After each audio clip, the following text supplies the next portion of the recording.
Welcome back to Here and Now. I'm at the Rooms with Provincial Archivist Greg Walsh, and we're going to talk about a story that's really more than a century old. It involves a young man who decided to tell a lie about his age. Greg, tell us about this young man.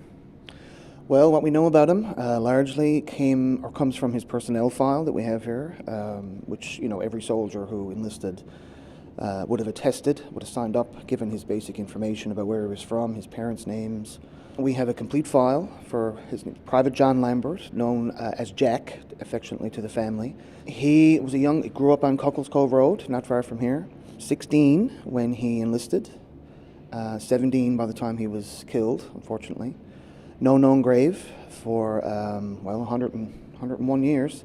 He had a good career in the military, according to his file. Some of them had a bit too much fun when they went overseas, being young kids, going off to war, big adventure.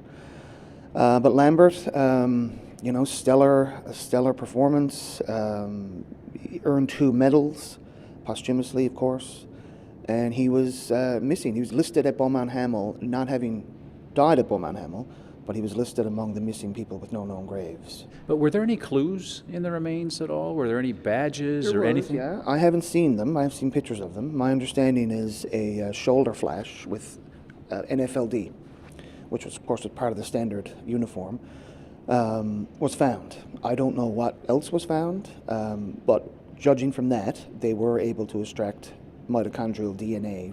So from there, we identified 16 soldiers who had no known graves from that particular battle. So I was asked to take that list and kind of do a backwards family tree.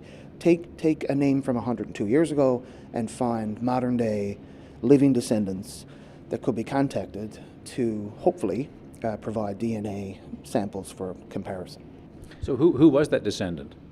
Her name is Patricia. She lives in Mount Pearl. The family, as I said, family's really close. I've met them. We've had them here at the Rooms. Great bunch. Reminds me of my own crowd. Close and in touch and interested in this type of thing. And just it's a very significant thing for them.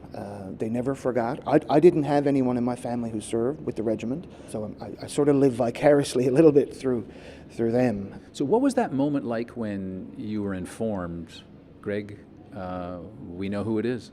It's so satisfying to be able to have contributed my own little part to this, bring closure to the family, allow him to have a proper military burial, and just tell his story.